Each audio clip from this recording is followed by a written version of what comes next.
Okay, so we already made the announcement regarding the English and Hebrew interpretation availability. If you are in English, stick with the English. Go to the interpretation, just click English. So thank you, everyone. Today is March the 6th, 2022. We have another Israeli-Palestinian Confederation simulation. We are hoping to have NYU Professor ALON Ben MEIR with us. I don't know. Let me see if it's him calling me. Hello? Hello?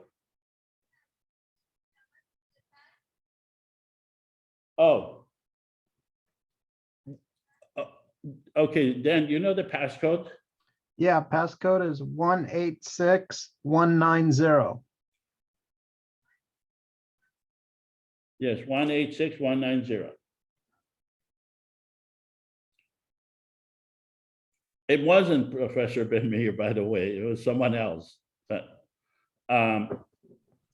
so we have the simulation today. What we are simulating is a common government for the people of Israel and Palestine, a government that will have its own jurisdiction, that it would be elected by the people of Israel and Palestine. And when I say Israel and Palestine, I mean the area of Israel, the West Bank, Gaza, and Jerusalem. 14 million people, a government that will be independent of the Israeli government, independent of the Palestinian government, and it would be a secular government that would function separate from the Israeli and the Palestinian governments. Joseph, pardon me for interrupting you, but is it possible that the professor is also hung up on the meeting passcode? Maybe somebody could text it to him. He signed up. But yeah, but then you have to go back and find the email where you signed up, because that's where the response is for what the passcode is, and that was probably days ago. Okay. Let me stop sharing. I suggest calling him, because it's very easy for a busy person to forget. Okay, let me, I don't have his phone number, I don't think. Here he is. He's joining right now. Okay, all problems are solved.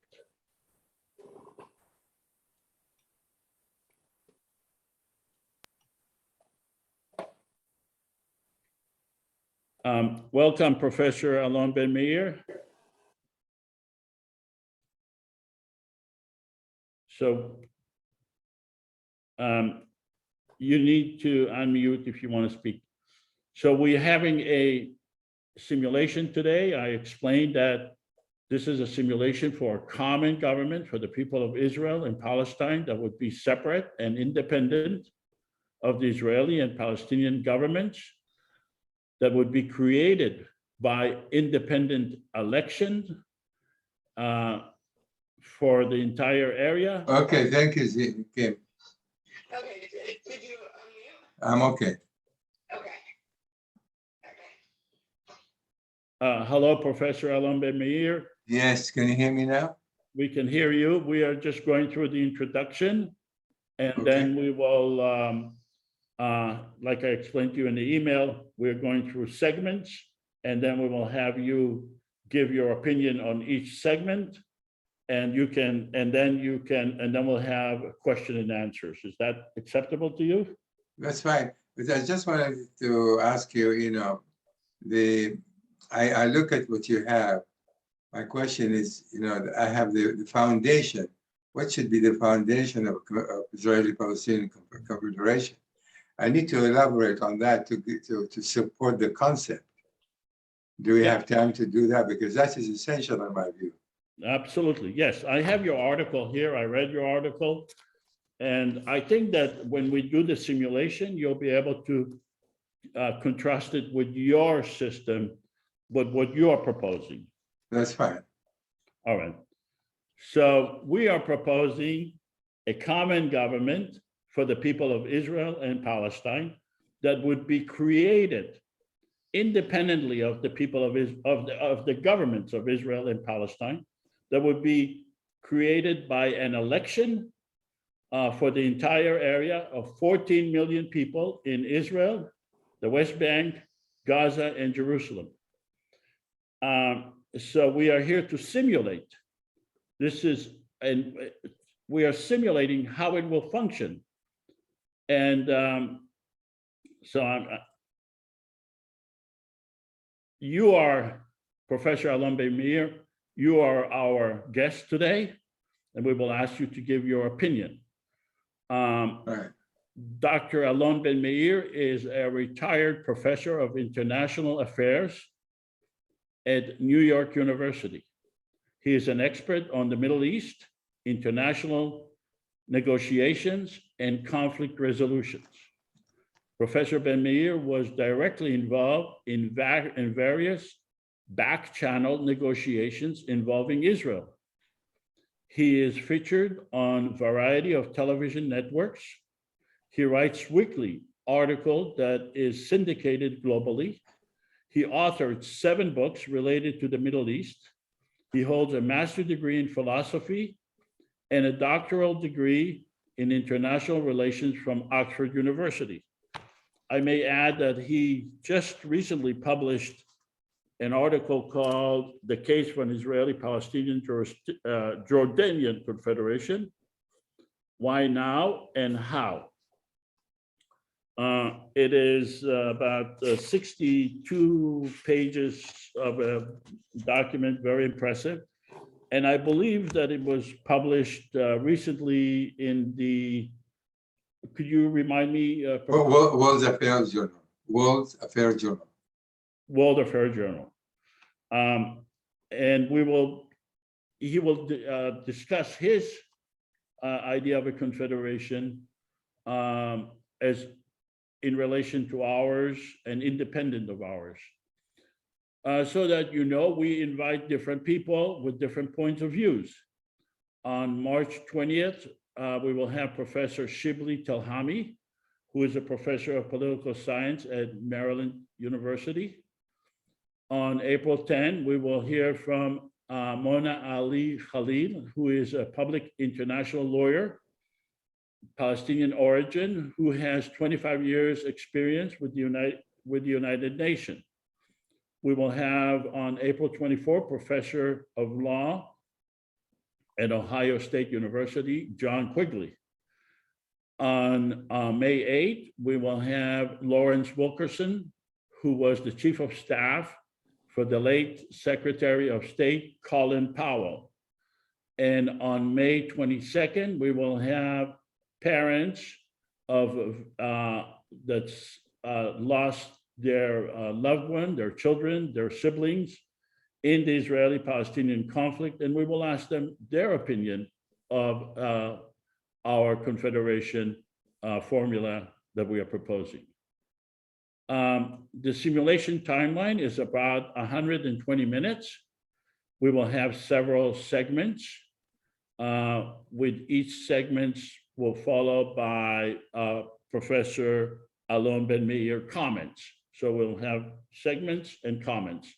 And then we'll have a conversation with Professor ALON Ben-Meir with question and answer and closing remarks.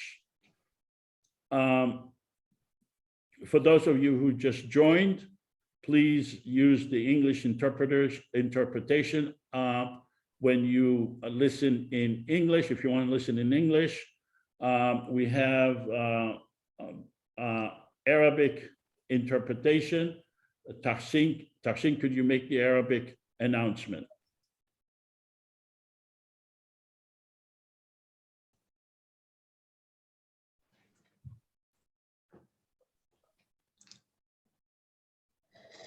And Judith, could you please make the announcement in Hebrew?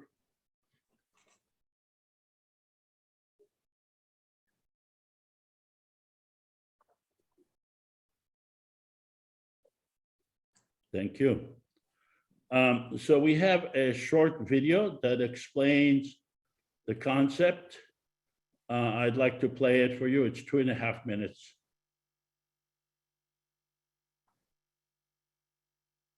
The conflict between Israelis and Palestinians has endured for generations, and instead of time healing the wounds, it's only caused the anger to fester and the violence to grow. But what if there was a way to alleviate the tension? Something that may not outright solve every problem, but at least create a forum that encourages a peaceful compromise. Welcome to the Israeli-Palestinian Confederation, a common third government between the Israeli and Palestinian citizens, specifically designed to foster peace, tolerance, and economic prosperity between the two nations. Here's how it works. First off, both Israel and Palestine will keep their respective governments. Israel's Knesset and the Palestinian National Authority will remain unchanged. The Israeli-Palestinian Confederation, IPC, will be a third entity acting as a unifying agent between the two. The IPC will comprise 300 parliament members elected from 300 districts in Israel, the West Bank, and Gaza. Above them will preside a president and vice president, one Israeli and one Palestinian. In order for the IPC to pass a law, it will require a 55% majority from its Israeli representatives, as well as a 55% majority from its Palestinian representatives, thereby preventing either side from monopolizing the legislature. Of course, the IPC won't undermine the political power of either the Israeli or the Palestinian government. At any time, Israel or Palestine may veto a law passed by the IPC.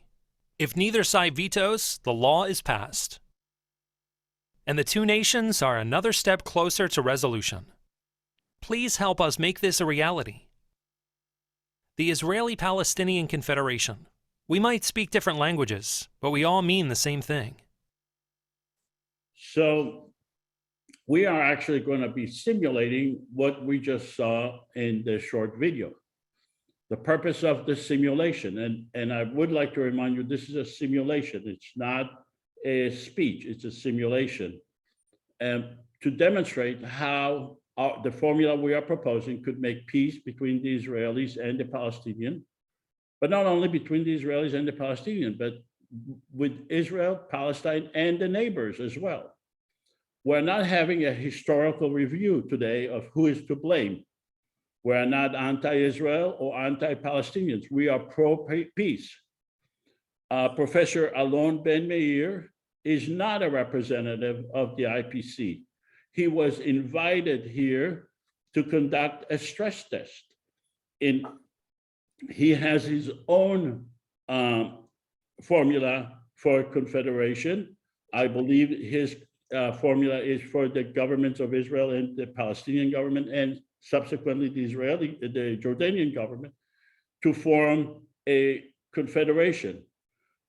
But he's not a speaker for the IPC. We are pro-peace. We do not preclude other formulas for peace. We have our own narrative. We believe in our formula, but we are not claiming to be exclusive.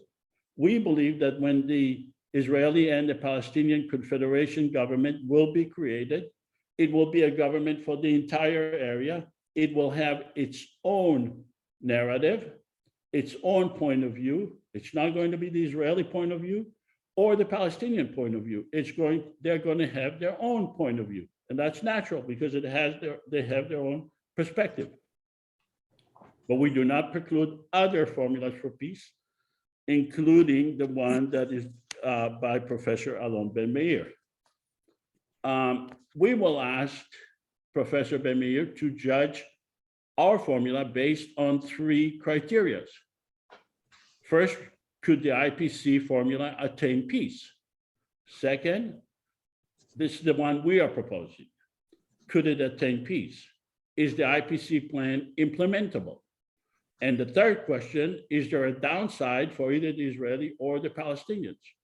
We believe the answer to the first and second question is a resounding yes. And the answer to the third question is no. But we'll see what Professor Ben Meir is saying about that. I'm sorry, what was the third point you made? The third question is there a downside for either the Israeli or the Palestinians? Okay. The simulation, we propose legislation. What we are proposing is for demonstration purposes only. We are not the actual government. It's only for demonstration purposes. What we are showing you is the tip of the iceberg. We can show you a lot more options that a common government will have. I'll give you the earphone. But we are limited by time. We're asking you to look at the big picture, to avoid technical arguments. And we also ask you to refrain from comments during the simulation. This is a simulation. During the simulation, please refrain from comments, but you are encouraged to ask questions. Questions are fine. Let me explain to you the difference between a question and a comment. If I show you an airplane and you say, Joseph, how does this thing fly? That's a question. But if you say, Joseph, I will never board an airplane because airplanes cause pollution and they're unsafe, that's a comment. We're asking you to either share your comments in the chat feature of the Zoom or wait until the end. Because I remind you again, this is a simulation. It's not a lecture. There are certain facts and assumptions that we are asking you to assume during this simulation. First of all, the facts. The Israeli Prime Minister represents the people of Israel only, Israelis only. That the Palestinian leaders represent Palestinians only. These are facts. I assume that we will all accept those facts. However, I'm asking you to assume certain facts, even though they are not actual facts. So I'm asking you to make those assumptions. The first assumption is that we held an online election on a platform, and the election took place a total of 3 months. So today is March 6th. So we just finished today 3 months elections, which took place on the internet. That 14 million people were allowed to vote in Israel, the West Bank, Gaza, and Jerusalem. And we just concluded that election. That 5 million out of the 14 million people, 5 million people voted.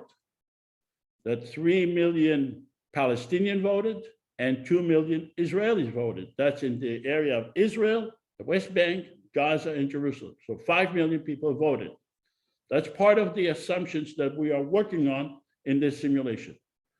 That the president received 1.5 million votes. So you'll have to assume, I'm not planning to be president, I've never run for president of the Confederation, but you'll have to assume that I was elected because it's easier for me to facilitate this discussion. That you'll have to assume that me, Joseph, was elected by 1.5 million votes. That a Palestinian lady was elected by 1.3 million votes.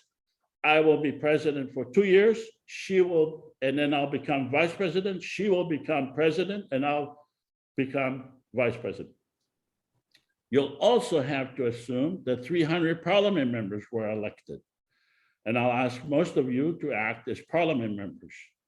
And you'll have to assume that each parliament member, if you are a parliament member, you represent a district of 47,000 people. So most of you will be asked to act as parliament members. Does anyone have any questions regarding those assumptions?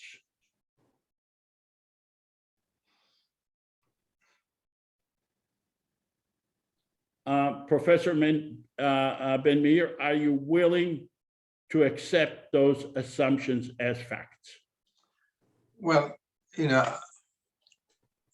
personally, I have a completely different take. So this is a simulation, so you can assume anything.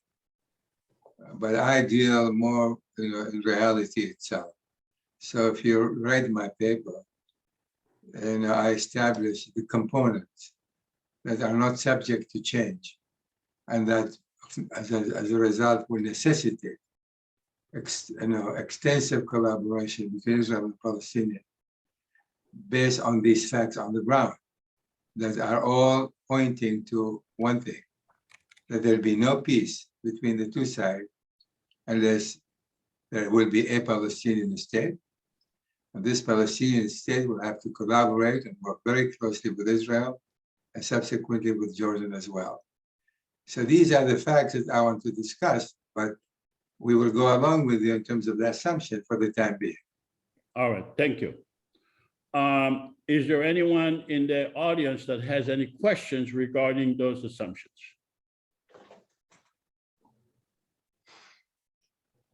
Okay, I hear no questions. You can ask later. So right now we need people to act, to volunteer. I need people to volunteer to become either Israeli Prime Minister, Hamas leader, or Palestinian Authority leader. And you will be given a veto power over legislation that we as Parliament are going to decide upon. So do I have a volunteer for Israeli Prime Minister? Sure, Who is that? Len Bennett.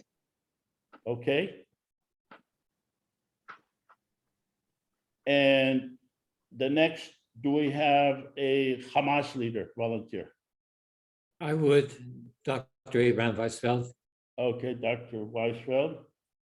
Do we have a volunteer for Palestinian Authority?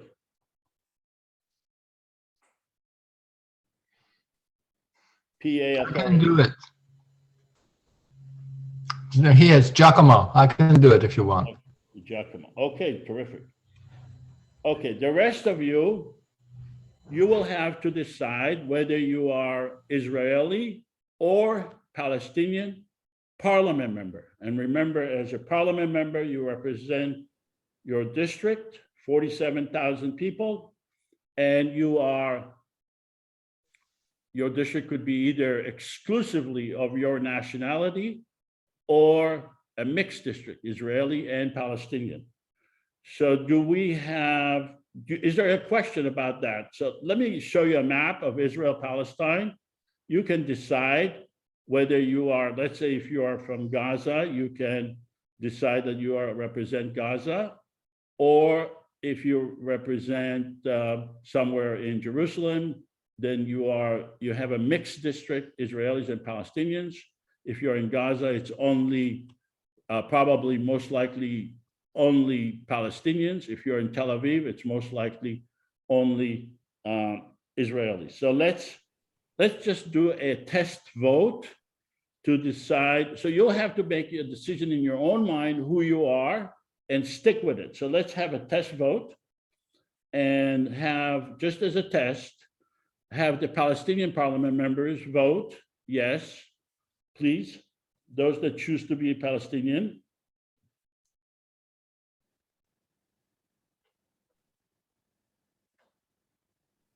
Okay. So let's publish, we have 13 Palestinian parliament members, and let's have the Israelis vote.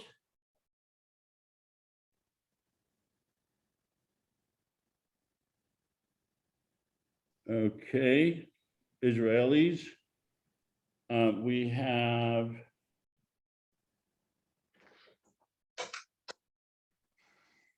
4 Israelis.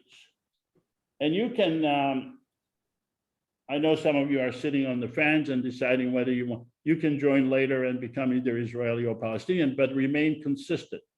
No, so that is clear. The Israeli prime minister will not be allowed to vote in our legislation. The Palestinian parliament, Palestinian president will not be allowed to vote. And the Hamas leader is not allowed to vote. They're only allowed to issue a veto. Okay, so now let's go to the first order of business. And that is the Constitution. Libby, could you please read the Constitution? It's 2-page document, so I'll have to flip through after you're done with the first page. Okay. We believe that Palestinians and Israelis are entitled to equal rights under the law and guaranteed human rights and freedom. The Israeli-Palestinian Confederation does not intend to supersede or supplant the Palestinian or Israeli governments, nor to abrogate or undermine any agreements between those governments. We recognize the need to work with the Israeli and Palestinian governments. Our purpose is to resolve conflicts and to expand the relationship between Palestinians and Israelis in a fair and equitable manner. We believe in equal rights under the law, guaranteed human rights and freedom for all. Okay, before I go to page 2, I just want to emphasize what's important here is that we, the separate government, we do not intend to supersede or supplant the Palestinian or Israeli governments. We recognize those governments, and we do not intend to undermine any agreements between those governments. So those 2 governments or 3 governments, they can agree to whatever they want. They can agree to peace by 2 states, by 1 state, by confederation. We are constitutionally, we are prohibited from interfering or supplanting those agreements. Let's go to page 2 of the Constitution.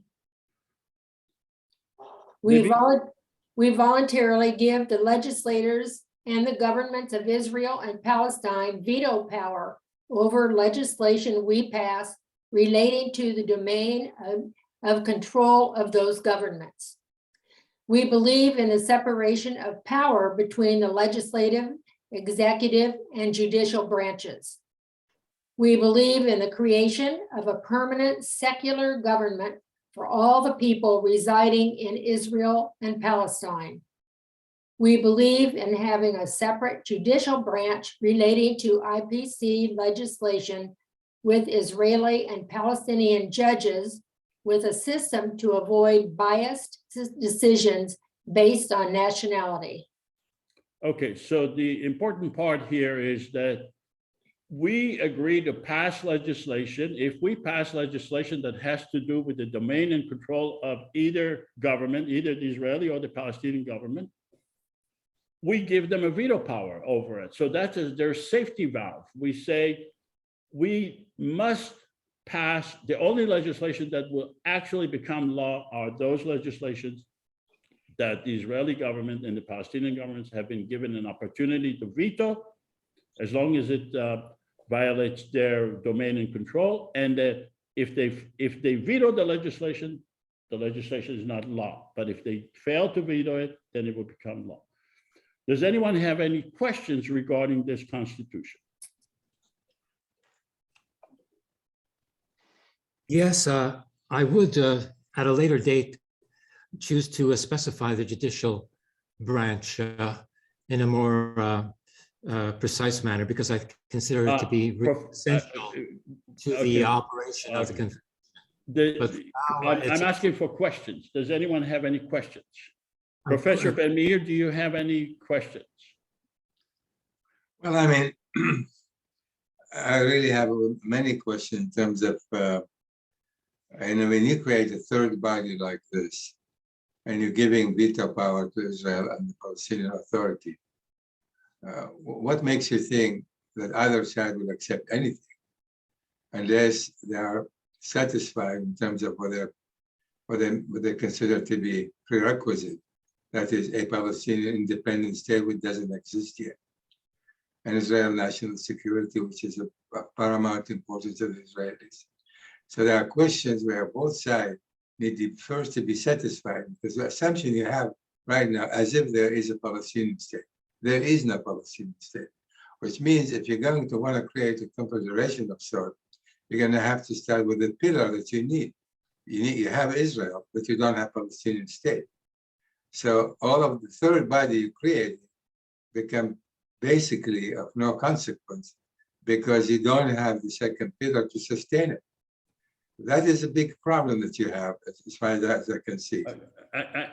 Professor, what I'm asking is, do you have any, basically you're asking, how could this body be created? Well, you're making all kind of arrangement and assumption. What I am saying is, you're saying you don't interfere with the Palestinian state, you don't interfere with Israel, they'll have the veto power and all of that. But you have to start with the basic premise. Where is your Palestinian state? What, that's not. There is no Palestinian state. Professor, I think you misunderstood the assumptions. We are not assuming any state on the Palestinians or the Israelis. We are assuming we are creating our own government, Israelis and Palestinians together. We are creating our own constitution, regardless of whether there is a Palestinian or Israeli state. Yeah, but you just said that if you pass any resolution, this third body, the Confederation, you are giving veto power both to Israel and the Palestinian Authority. But you do not have a Palestinian. A Palestinian Authority is basically under occupation. So you don't have an independent state at all to be able to again, for it to be able to negotiate on an equal basis with the Israelis or with that is the problem. Yeah, and again, you can assume a lot of stuff. No, I don't think we are creating our own government. I understand, but your own government. Regardless. Where is the seat? Where is the seat of the government, for example? Where is it going to sit? Who is going to finance it? The government will be seated where it wants to be. It would have to pass legislation on that. Well, what makes you think the Israelis or the Palestinians will allow you to establish such an entity within their domain? Well, I think the question is the other way around. What makes you think that they would not allow that? Well, you know, we can talk about semantic. Okay. I mean, these are my remarks. I don't want to dominate this, but by all means, please proceed. Okay, but I'm asking specifically about the Constitution, the language of the Constitution. Do you have any questions regarding the language of the Constitution? Yeah, you know, to me, you're right, the Constitution should be written subject only after an agreement of sort has been reached. You don't write in a Constitution and you try to adjust it to the requirement. You have to start with the premise first. What do you have on which to base the Constitution? And then you write the Constitution. You cannot write a Constitution before actually you have the elements in place to support it.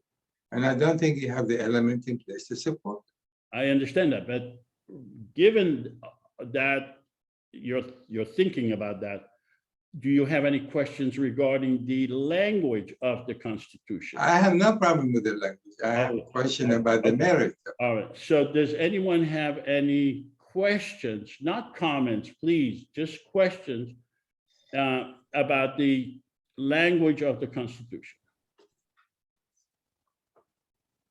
Okay. Here, no questions. Let's take a vote. The Palestinian parliament members, please vote first.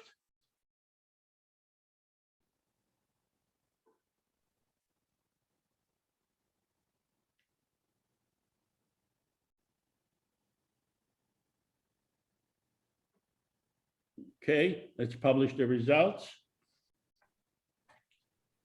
We had 13 Palestinian parliament members, 12 voted, and 12 voted yes. Let's go to the Israeli parliament members. Please vote.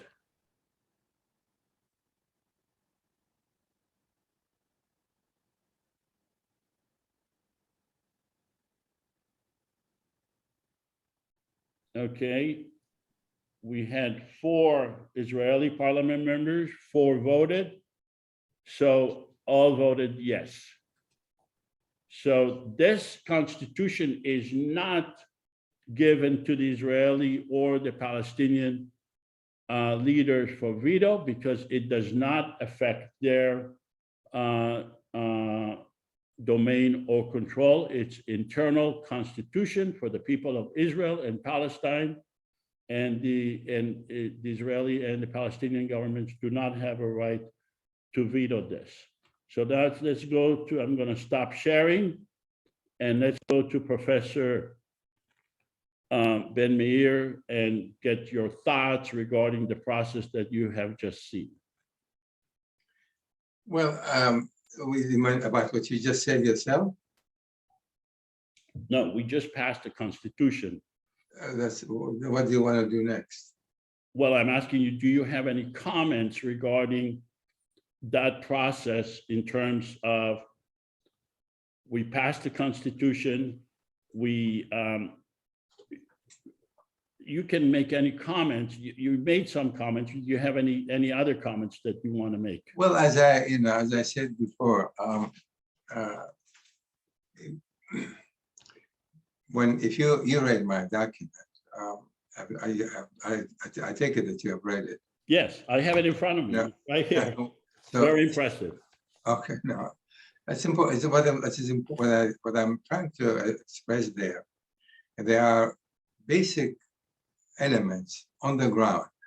See, why I believe there's going to have to be some kind of Israeli-Palestinian Confederation is not based on a creation of a third body that is going to represent both sides. My position is that what there is on the ground today, if we look at it carefully, and then we can, please ask me a question after that, because I'll spend only a minute on each of the points that I'm trying to make. The first one is the interspersement of the intermingling of Israelis and the Palestinians. If you look at the map today, you see Israelis living in the West Bank to the tune of about 750,000, including East Jerusalem, plus the 3 million Palestinians. In Jerusalem, you have nearly 300,000 Palestinians and about 450,000 Israelis. In Israel proper itself has nearly 2 million Palestinians and about 7 million Israelis, with some other ethnic much smaller groups.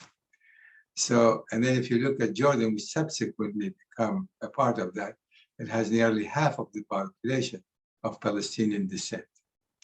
This interspersement of the Israelis and the Palestinians, as I see it today, cannot be reversed in any significant way, which means some settlers may be able to be removed to different settlers to create contiguity of landmass for the Palestinian state, but no Israeli government, regardless of its political leanings, will be ever able to evacuate settlers. That is not going to happen, which means the Israelis and the Palestinians are going to have to coexist in these territories one way or the other. You cannot reverse that. And so that's one point. And we can elaborate on that extensively if you wish later on. Second point is national security. For Israel, the national security is a sine qua non to anything else. Not because Israel is weak. In fact, Israel is the most powerful country in the Middle East. But because the Israelis, from a historical perspective, they have this concern, over national security, regardless how powerful they may be. But even today, when there's still no Palestinian state, Israel and the Palestinian Authority collaborate extensively on national security, on security matters. And that is just a fact of life. Also, Israel collaborates with Jordan extensively on all security matters. Professor Ben Meir, could I ask you to focus on the Constitution we just passed? No, but you're asking me to give you the basis of the Constitution you passed, fine, and we're going to leave it aside. So let me just finish the premise of what I'm trying to establish. And this is, in a way, it's complementing what you want, but from a different angle. That's all I'm trying to tell you. Let me go to the second point, the national security. Again, there is interrelation between the three parties, security arrangement that cannot be reversed under any circumstances, which means Once you establish a Palestinian state, the security collaboration between Israel and the Palestinians will be further augmented, not weakened, like what's happened in Gaza. Israel withdrew without any security arrangement, and we know what happened as a result of that. That's the second point. The third point is Jerusalem. Jerusalem has the Israeli holy shrines, have the Muslim house, Al-Aqsa Mosque, and the Dome of the Rock. It is sacred for the Israelis, it's sacred for the Arabs, for the Muslim world. Jordan is the custodian of the Muslim shrines. Israel is there, which means under any circumstance, you cannot change that reality. There is an interesting interest for Israelis, the Arab world, the Palestinian, have to coexist in Jerusalem in one form or another. In my view, eventually this will have to lead to the establishment of the capital of a Palestinian state in East Jerusalem. This is a tough thing to swallow for the Israelis, but under certain circumstances, which I established along the line of what you're suggesting, some kind, only about Jerusalem, some kind of entity that will deal with the various issues that occur between the two sides, because you cannot separate the city again, period. It's going to have to remain single unit. That's Jerusalem. Professor. Then you have the final, let me just mention the two other points and then we can take it from there. The Palestinian, the refugees, again, under no circumstances, Israel will allow any significant number of Palestinians to go back to Israel proper. That's not going to happen, which means the solution will have to be based on resettlement and or compensation. That has to be, again, part and parcel of all of that. But to be able to achieve all of this, that is to realize it, because these are pretty much set in stone, cannot be changed in any dramatic way, short of a catastrophe. Then you cannot create that, however, unless you go through a different kind of process, which I call the process of reconciliation. To me, you need 5 to 7 years between the two sides to collaborate, people to people, government to government, on many, many levels. I can mention to you 50 different levels, in order to mitigate distrust, the hatred, the concern, on all of that continue to exist and to continue to consume both sides. That has to be mitigated before you can do anything, be that your approach to Confederation, my approach to Confederation. We've got to mitigate these differences. That is central to creating an entity. So how that relates to what you suggested is very important, because if you do not create that process of reconciliation between the two sides, they simply today, they do not see eye to eye, period, on anything. Remember, Palestinians feel occupied. When you talk about the Jew, they imagine somebody with a machine gun. You ask Israeli about the Palestinian, they imagine a terrorist. That kind of mindset, we have to work on that mindset to be able to change it. 3 generations of Israelis were born after the occupation. This is a massive, massive problem. So you cannot modify that, change that overnight by creating a constitution and of both sides and say, well, this is what we're going to do. And we try to advance ideas. That's fine, you can do that. But until, as I said earlier, and I'll stop now, until there is an entity in Palestine, independent entity, you are not going to be able to achieve much of that. I can elaborate on it. Yeah, but let me ask you a question before we go, because based on what you said, I think that it's important to see where you are, what are your underlying thoughts and assumptions. And my question to you is, do you see the Israeli government the solution, or are they the problem from 1948 until now? Well, some government will offer a solution. For example, the government of MEIR offer a solution. The government of Ehud Barak offer a solution. But the government of Netanyahu and the current government, unfortunately, no. Netanyahu was dead set against the Palestinian state. Naftali Bennett himself is dead set against Palestinian state. And when you have a government of Israel, which is unique today, representing extreme left to the extreme right, the single, so one time in the history of Israel, you have a government that represents all political leanings in the state of Israel. And the irony is this, you know what's the biggest irony of this government? They can agree on many things, but they disagree totally and completely about how to resolve the Israeli-Palestinian conflict. And you know what they have decided? They have decided to form the coalition government as long as the Israeli-Palestinian conflict will not be brought under any kind of discussion throughout the tenure of this government. That is a disaster, Mike. So if you have such a government that represents all the Israeli segments, all political leaning in Israel, that is not willing to sit down and deal with the Palestinian crisis, the Palestinian conflict, then actually where do you go from there? So the answer, a short question, I'm sorry to say, is that you do not have today in Israel a government that it is willing to sit down basically and negotiate any kind of solution, albeit within the government you have some moderates, you have merits, very much willing to want to do that. You have the Labour Party, you have others, but they are not willing to sit down because by agreement with the coalition, this is an issue. Since they cannot agree on it, they leave it aside. So where do you go from there? That's our problem. Okay, let's go on with our program. And that we are the government. We have 300 parliament members. We are reminding you, we are the government of Israel, the West Bank, Gaza, and Jerusalem, 14 million people. We were elected. We held an election for 3 months. I am the president, and we have 300 parliament members, and now we are voting on a declaration. Libby, could you please read this declaration?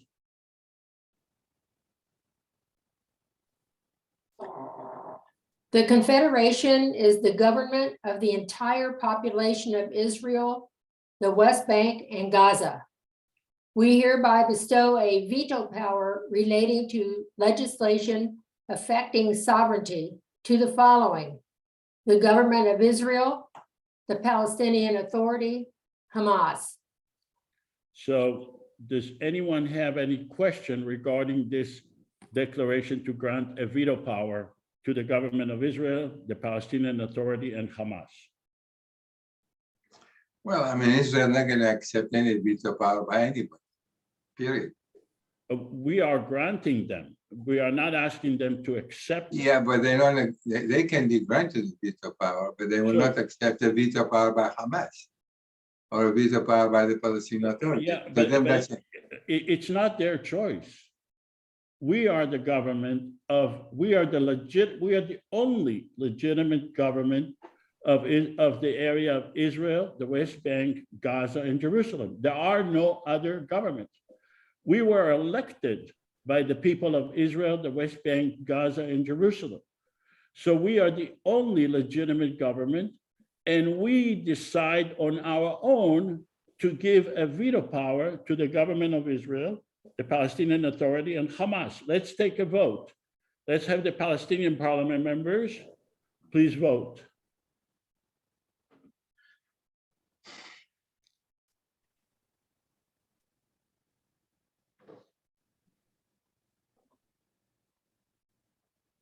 Okay,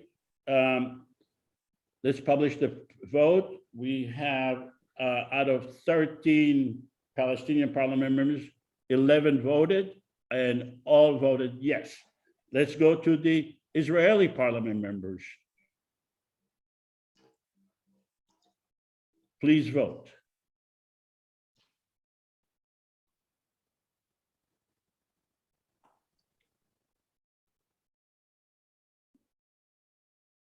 Okay, let's publish the results. All 4 Israeli parliament members voted yes. So this granting the veto power to the Israeli and the Palestinian parliament members have been made. So let's go to the next piece of legislation, and that is teaching tolerance and understanding. Libby, could you please read it? Both educational systems to teach tolerance in their public schools. Devote a certain number of hours for both sides to teach the history of the Israelis and the Palestinians. Prioritizing teaching Arabic and Hebrew in public schools to achieve proficiency by both languages by Israeli and Palestinian students. Create a mutual task force to ensure the teaching of both languages. Educators to draft textbooks together and arrange for a regular exchange of teachers. Public media on both sides to provide fair and equal coverage daily for teaching tolerance. IPC as facilitator to ensure that both sides are fairly represented. We hereby submit this legislation to the Israeli government, the Palestinian government, and Hamas. We bestow upon them a veto power which may be exercised in the next 60 days. All right. I hear no questions about this piece of legislation. Let's have the Palestinian parliament members vote. Before you go to vote, if I may. I'm Before you sorry. go to vote, I said before you do that, let me just say, modifying textbooks on both sides is essential under any circumstances. Teaching Arabic, both sides should be learning Arabic and Hebrew. I think it's essential for both sides. The problem is, again, one of the problems we have encountered as I've been trying this and talking about it, visiting ministers. Professor Ben-Meir will. Let me just explain to you. Let's just have the vote and then we'll give you your comments, please. Okay, fine. All right, let's vote. Palestinian parliament members, let's do the vote. Palestinian parliament members, please vote. Dan, can you put the voting? Okay. 10 out of 10 voted yes. Can you stop sharing? And let's have the Israeli parliament members vote.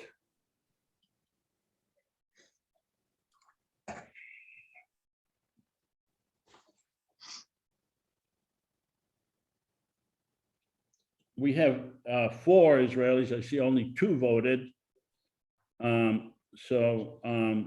Can we have the rest of the Israeli voting? But in any event, it's 100% voted yes. Share the results.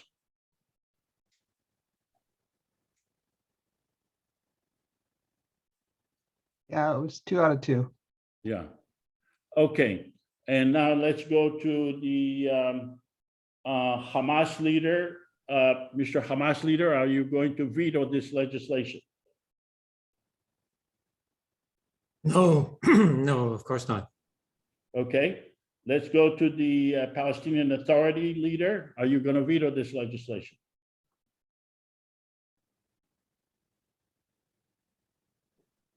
The Palestinian Authority. Are you going to veto this legislation? Giacomo.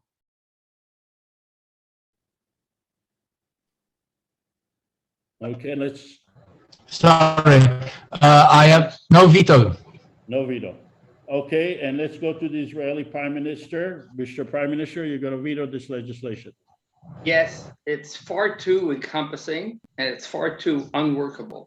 There are parts of it which are essential, such as teaching students in all schools, both Arabic and Hebrew. And I would throw in English as well if they're going to live in this world. But the rest of it, as far as merging the agendas or merging the curriculums, that's so impossible that I'm not even going to get involved in it. So I veto it. Okay, what specific paragraph you say that says merging? Okay. Proficiency in both languages, I think, is essential. You are not going to draft textbooks together. You will on certain subjects, but certainly not across the spectrum. Okay. Create a mutual, okay, let's go. Are you opposing to creating a mutual task force to ensure the teaching of both languages? No, that's the only one I approve of. Okay, do you have an objection to educators to draft textbooks together and arrange for a regular exchange of teachers?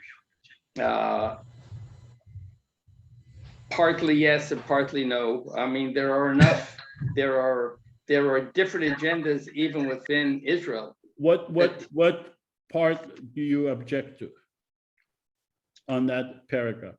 Okay, which paragraph are you looking? Educators to draft textbooks together and arrange for a regular exchange of teachers. A regular exchange of teachers, yes. Drafting textbooks together, no. Okay, what's your objection on drafting textbook together? What is that? Why are you objecting to that?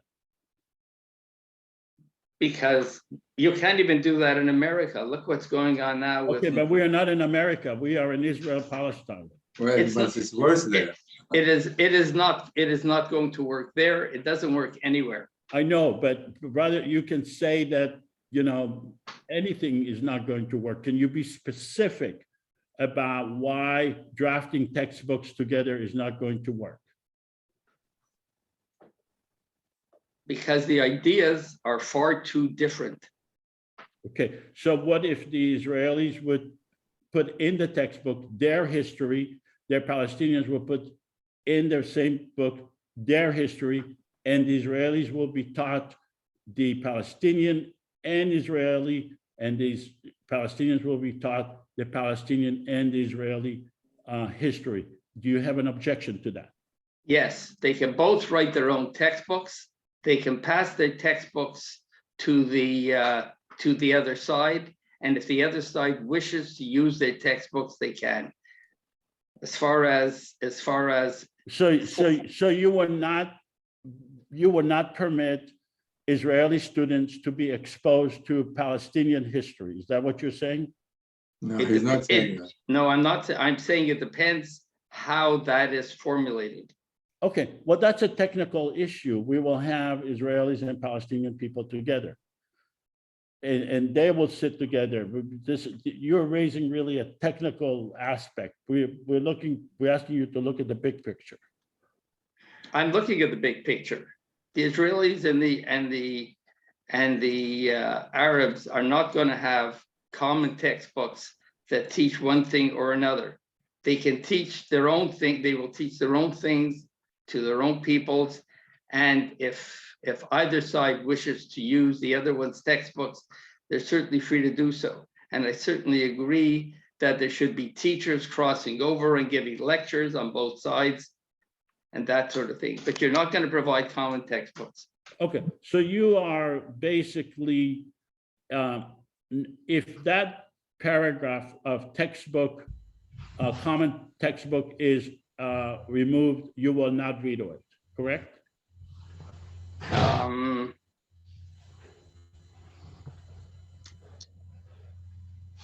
Yes, and you're talking about there was something else in there. Okay. Okay, yes. If there are not okay, common, we're just interested in the process to demonstrate to Professor ALON Ben MEIR how it will work. So let me stop sharing and hear Professor Ben MEIR's discussing what you have just seen. Let me say that the following. First of all, I've been very much directly involved in these discussions in Israel, between Israelis and the Palestinians in terms of textbooks. There are three elements that have been a problem. One is the historic narratives. We work day and night for weeks trying to reconcile the historic narratives, and it's been almost, basically it was impossible. That is, each stuck to their own historic narrative, and you have many contradictory elements in that history. That has to be reconciled. And this effort, we did not give up, but we said, we have to reconcile that. The second thing with the textbooks is references made to the various events, which have completely different kinds of interpretations. When I say historical narrative is going back, is there such a thing as Palestinian people? Golda Meir said there is no such a thing. That's what I'm talking about.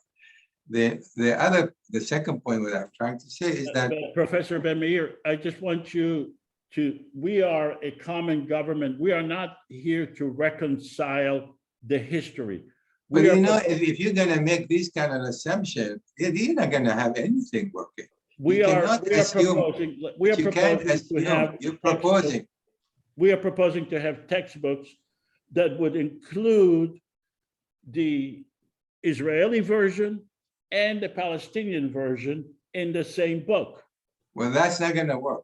And I agree with what the gentleman who spoke before. It simply When you won't say work. it's not gonna work. It's what- not gonna work because the Israelis have their own and the Palestinians have their own. You can create a textbook for that matter, but how do you introduce it to the schools?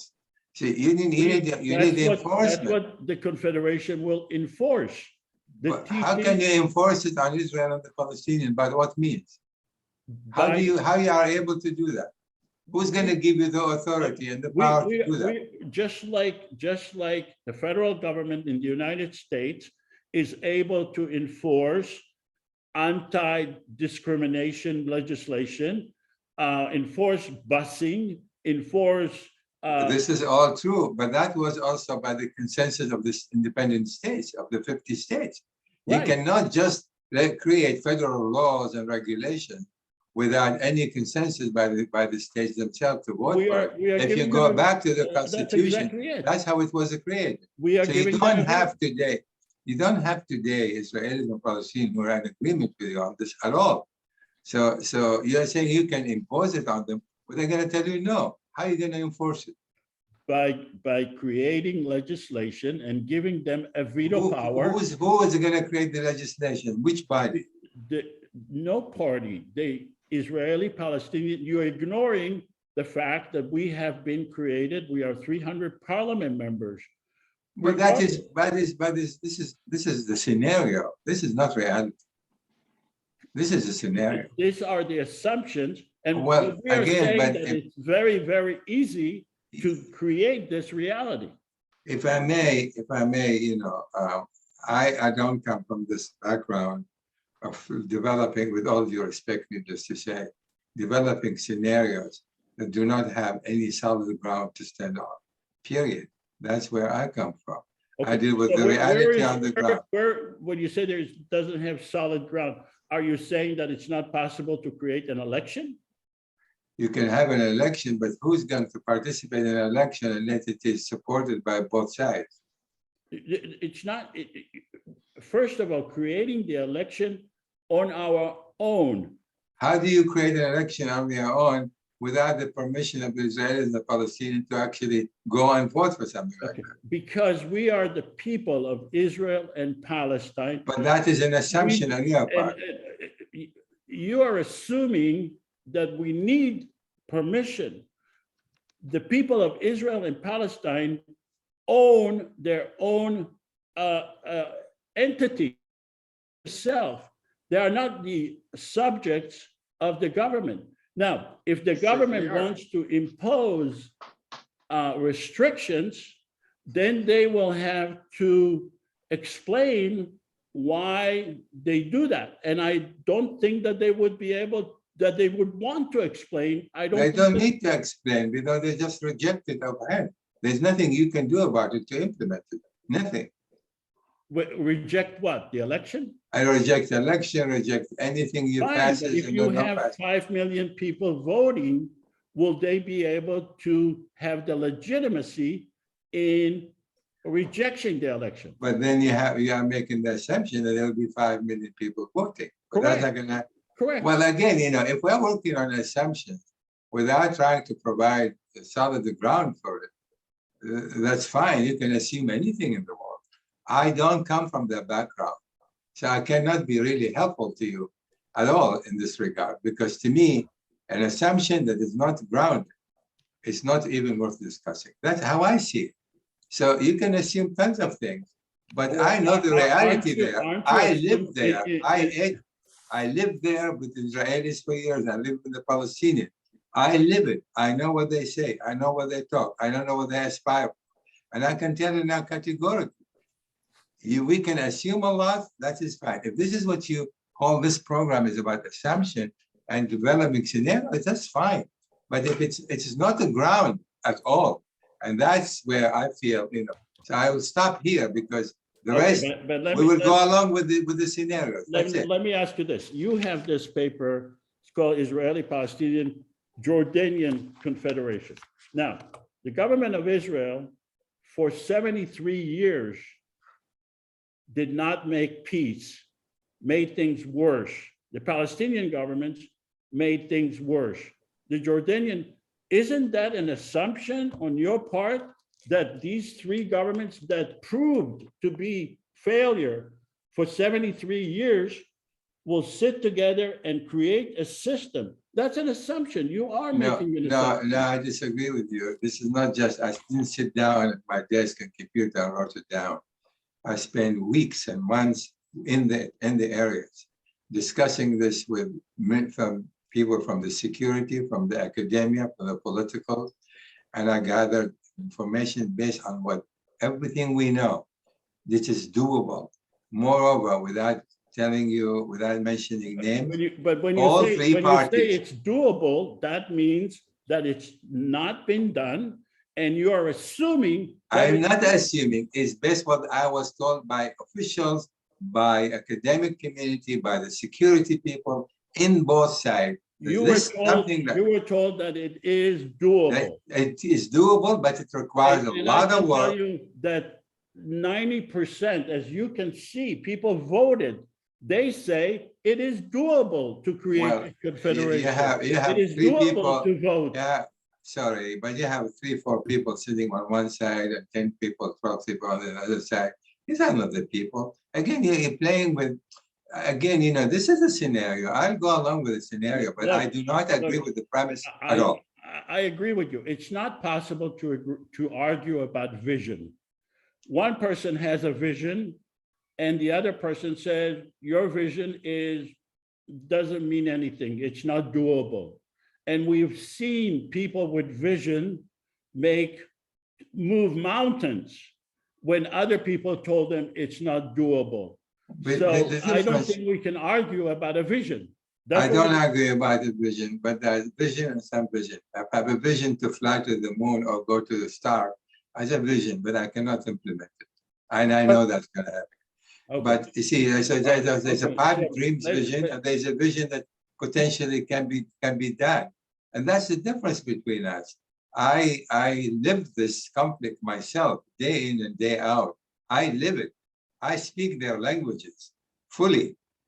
And I know, well, I support, for example, changing the school's curriculum because that is critical for people to understand each other when they speak each other language. Absolutely. What I'm saying to you is creating a third body without the consensus of the existing body, it's not going to happen. It just won't happen. Well, So we can play the scenario, and I'll stop. but let me ask you this: before we had democracy, we had a king, and people said, "Well, let's create a democracy." And we had people like you who said, "It's not going to happen. The king is not going to allow it to happen." And it did happen. But what did it take to get to that point? I'm sorry. What does it take? What did it take? Took centuries and took scores of wars and Yeah, more.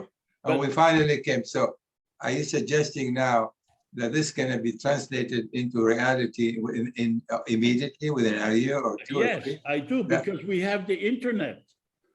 The internet made a huge difference. Made a huge difference in communication, but it did not make a huge difference in mindset.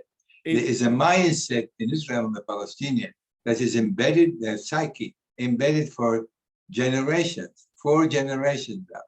And when I talk to them, I see it, I hear it, day in and day out. This is not that. If it was that simple, they would have found a solution.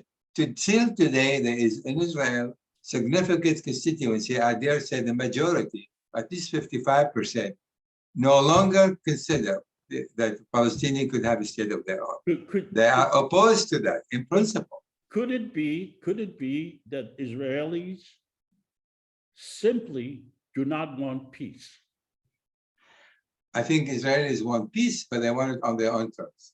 There's a big difference between the two. Okay. Everybody wants peace on their own So terms. what we are saying is that there are enough minority on the Palestinian and the Israeli side who will work together, who will, if there is a 100% awareness of the election, then it will become a reality and 5 million people will vote.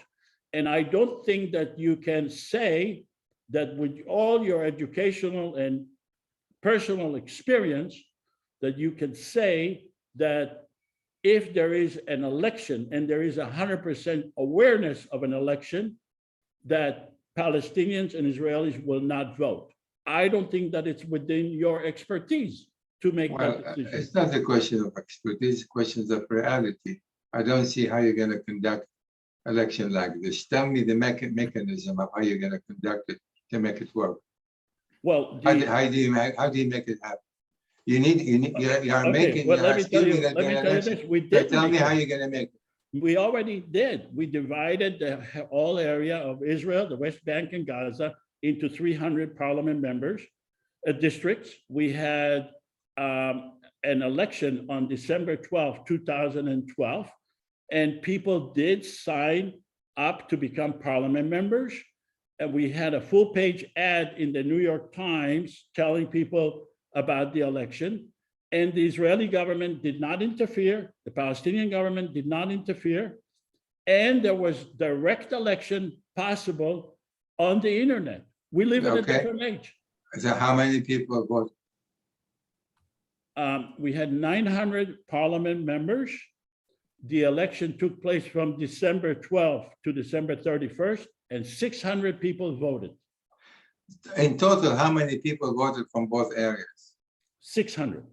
So you're talking about 5 million. So where did 5 million come from? Right. There was zero awareness of this election. There was no money spent on advertising the election. 99.99% of Israelis and Palestinians were not aware that this election will take place. And nevertheless, we got 600 people voted. And we are saying that if we get 100% awareness, we will easily get 5 million people because they want peace. Okay, but you did that in 2012. That was 10 years ago. So how much progress was made in 10 full years? I don't know how you can measure the progress, but there That is is by if you conducted another election. Did you conduct another election in 10 years? No, we did not. And you don't know then where you're going to get the 5 million for that at this point. We And you will have to, I hope you forgive me for but being let me tell you, inquisitive. we anticipate, we did an analysis, and we anticipate that in order to have 100% awareness of this election and to have a better platform and to have international discussion about it and the media discussion, we will need somewhere around $100 million to create this election and to have full awareness of it. Okay, all right, we can proceed. $100 million is less than 1 day of military expenditure in a war between Israel and Gaza. Look, be that as it may, let's say even if we assume you can raise $100 million. All right, let's go to the next. May I say something here, Joseph? Okay, let's just go through. Hold on a second. Let's go to the next. Joint economic zone. Libby, could you read that, please? Joint Economic Zone, JEZ, between Israel and Gaza. Exclusive IPC management and control. Common economy.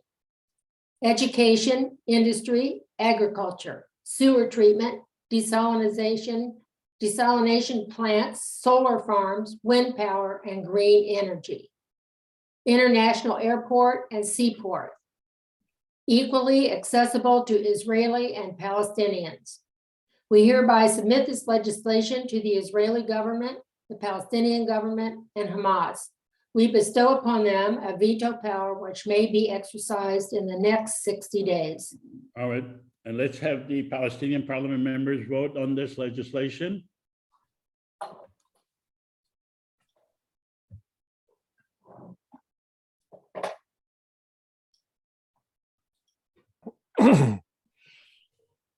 Okay.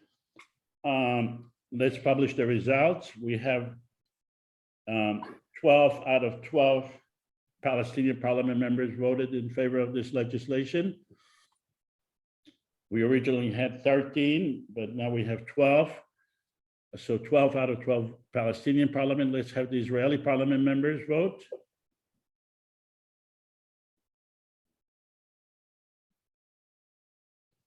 And let's publish the results. And 3 out of 3 Israeli parliament members voted. Let's go to Hamas leader. Mr. Hamas leader, are you going to veto this legislation?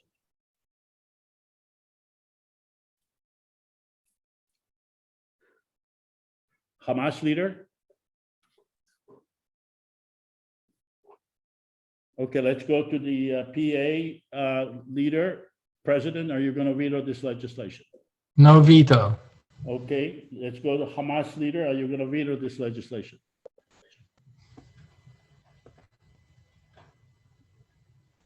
Okay, let's go to the Israeli prime minister. Are you going to veto this legislation? I have a serious problem with it. One is the exclusive IPC management and control. Israel is not giving you control over our economy or parts of it. I see you as an advisory group helping bringing people together. Are you But going you to veto don't- this legislation? Yes, Okay, and Hamas leader, are you going to veto this legislation? No. Okay, so Mr. Prime Minister, let me tell you something. I am the president of the Confederation of the whole area. I am going to be traveling to Washington in the next week. I am planning to meet with the President of the United States. I'm going to meet with the media. I'm going to have discussions with the media and I'm going to meet with the President of Germany as well. I am going to ask them to put pressure on you to change your opinion. And if you do not change your opinion, I am personally going to tell the people of the world that you are not a person of peace, that you are rejecting joint economic zone that would help the people of Israel and Palestine, that the people in Gaza are suffering, that you have no way to resolve their suffering. And I am going to campaign against you and to see that the people of Israel will remove you as the prime minister because you are acting against their interests. So first of all, I reject totally your argument. I think if you want the I people. understand that, but are you going to I am change- sorry. I am sorry. Now you've made a strong case for bringing me in front of the world. Israel is one of the 10 most important countries in the world. Right now, it doesn't need your approval. It certainly doesn't need the approval of Gaza. The people of Gaza suffer because they're under a terrorist occupation and a kleptocracy, and that is the same effect going on with the PA. Yeah, but So we are not. no, but if you think that you're going to take I'm going to an internet election and throw out the country of Israel, you're totally wrong. Yeah, I understand you're saying I'm wrong. I am going to campaign against you worldwide. Go Because- right ahead. Go right ahead. Go right ahead. Okay. And if I have to, I'll cut off your internet because I'm in charge of all the Okay. high tech in the world. Okay, so This is, basically, if I may, you are exposing yourself as a government that does not want peace, as a No, prime minister that is bullying the Palestinian and your own people. None of your governments were ever able to give peace to the people of Israel and Palestine. You have no qualms about sending Israeli soldiers to continue to fight, despite the fact that we are proposing peaceful legislation that will help your people. I think you're acting against your people and you are a danger to the people of Israel. Actually, I think IPC is a danger to the people of Israel and to the people of Hamas and to the people of the Palestinian Authority. Okay. Well, let the world decide who is right. Well, you let them Let's decide. go now to Meanwhile, if we can't come to some compromises, I will just lay that as a veto. And you can go to the United Nations, which Okay, is very friendly to Are you Israel. talking about compromises now? I always talk about compromises. Okay, great. Then fine. Then what are the compromises? May I? The compromises are that you are not managing it. The only group in there now that has a functioning economy is Israel. And it's one of the biggest economies in the world, and it is not giving control over to you. I am not Could arguing. we I'm not stay arguing. focused? Could we stay focused on the fact that this is a simulation? So the compromise should be focused on the proposed legislation that Okay. you vetoed, Len. So, Look, I know we have, if I may, we have to go back to the fundamental. You keep saying this is a simulation, which means facts don't matter. I fully agree with the gentleman. I'm sorry, what's your name again? Joseph? Yes. No, the gentleman who was just opposing this. Oh, Len. Len is absolutely right in almost in every respect. I said almost for a reason, but he's absolutely right. You know, if you do not solve the Israeli-Hamas conflict first, in whichever way, be that through long ceasefire, through whatever level of collaboration between the two sides, and if you don't resolve that with the Palestinian Authority as well, you are not going to have the economic collaboration between the two sides as we wish it to be. It just won't happen. No one, look, Israel has been under pressure by the international community for years now. And when Netanyahu was 12 years in power, he was criticized and condemned by so many countries who support the two-state solution. And you know what? Every single country continued to cooperate with Israel. Why? Why? You have to ask yourself. So when you say put the pressure, I'll shame you, I'll go to see the president. The president of the United States was very clear with the Israeli government. Every president, you have to allow the Palestinians to have a state of their own. And you know what said? He was pretty much rebuffed by just excessive Israeli government. You cannot Again, you can make assumptions, but these assumptions are not grounded. And that's what I'm concerned about. And it's a shame that I think if you take these scenarios and give them foundation, then we will have a completely different argument. But you're not giving them foundation. You're going with assumption and more assumption and more assumption. But the simulation does not have strong foundation. It is, with all due respect, to me, it's useless. It's a useless argument. Yes, but it has to grow from somewhere. But it has to, ideas are plenty. Any idea that you have, it's got to have resemblance on reality. It cannot be totally divorced from reality. Okay. And then you can have a million ideas, but they're completely divorced from reality.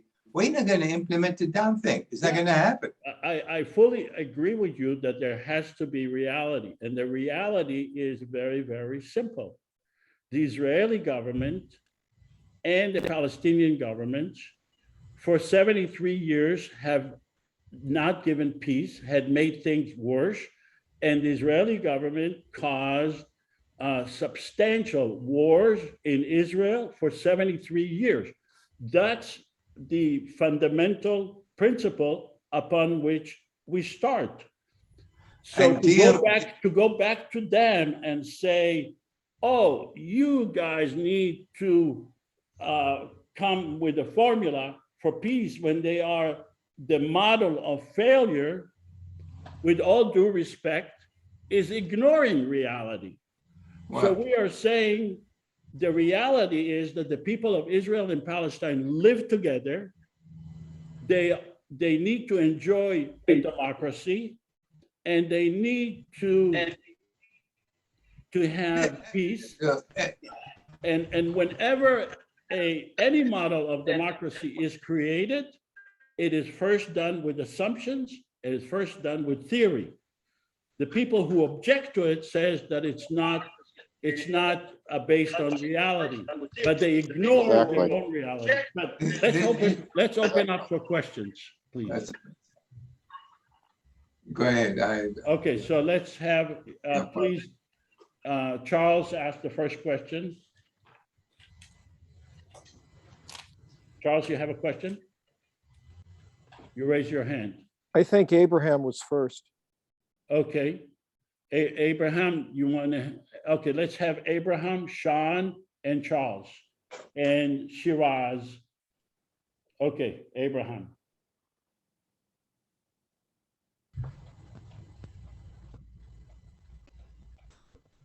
Dr. Weisfeld, can you ask the question? What is the question? Do you have a question to ask? Your hand is, Oh, that was a long time ago. Okay. All That right. was a- Okay, so lower your hand if you want to raise it again. Sean, can you ask the question? Earlier, ALON Ben MEIR, he mentioned about the Israelis in the West Bank, you know, and the Israelis are not gonna take away the settlements in the West Bank, so they are forced to coexist, right?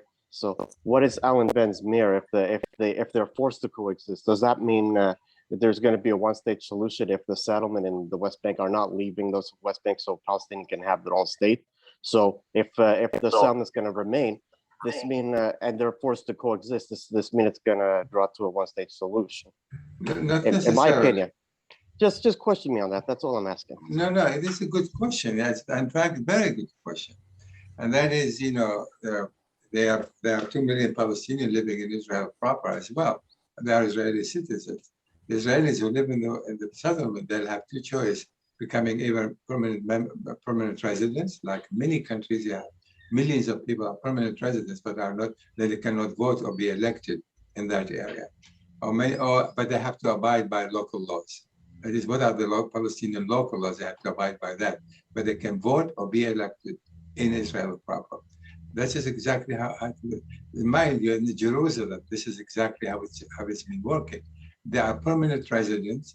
Many Palestinians live in West Jerusalem, not only East Jerusalem.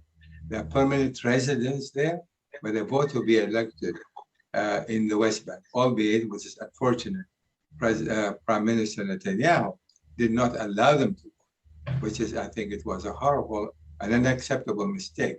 You know, they have the right to vote in their own country. And East Jerusalem, from my perspective, is definitely should be part of the Palestinian Authority, a Palestinian state for the future. So there is a solution to that, and there is a precedent for that, and not just an idea. There was precedent, it worked. It's distinguishing between permanent residency and citizenship. And that is what we have there. And since, because of proximity between the two sides, the borders, whereas now you have some hard borders, like walls, stuff like that. If you go through a period of reconciliation for 7, 8, 9 years, then the border becomes soft border. Basically, they become political borders. So the movement of people and goods between the two sides will be free, completely free. But that's going to take the process first. And the process to build the trust, to build confidence building measures for a number of years. So the people, Israelis and Palestinians, will get to know each other, because they appreciate each other. Because I see them. I had the simulation in Brussels, real one. Palestinians came from Israel, 75 of them. Israelis came from Israel. And I conducted that in real time, and real Palestinians were talking, real Israelis were talking. And initially they were at each other's throat. And believe me when I tell you this, so help me. By the end of the day, they were hugging each other and kissing each other. They realized their humanity, their shared humanity. So what we need to do now is to expose both sides to each other in a peaceful manner through measures, people to people, sport, art, music, in every which way, government to government, modifying school textbooks, commerce, security, and all of that. So you have these two tracks simultaneously going on for many, 77 or 8 years, and then you're going to begin to talk in terms of confederation, because now they'll be far more comfortable thinking in terms of we have to coexist one way or the other, And this is the point we have to understand. Their coexistence is not optional. They are stuck. They're stuck. The question they have to decide on, do we want to get stuck, kill each other for another 73 years? Or we want to, since we are stuck, should we live in peace and prosperity? My proposal is suggest to them, since you are stuck, and this is your reality, look at your choices. And the choices is going to have to be one that you can live with peace and prosperity based on the proposal I made. And mind you, I mean, I'm not bragging about it. I spend months and months and months talking to people from both sides very regularly. And the fact is, with all the humility, that all the affairs journals accepted that for publication, both in print and online. It suggests that, and moreover, I expect the official on all three sides very carefully about it. And I have confidence, some confidence, that if given a chance, given the opportunity, it may well come to pass, but it's going to take time. It's extraordinarily difficult, again, because of the embedded resentment of each other, concern about each other, of their orientation, and that's the problem we have. We have to overcome that before anything else we can talk about. Wait, Joseph, sorry, I have a question, but I don't know how to raise my hand. So you're saying, What? so you're saying that the people in the social level, not the government. Joseph, I'll put you in. Sorry, come again. Okay. I didn't hear the question. Let's go. So Charles, Shiraz.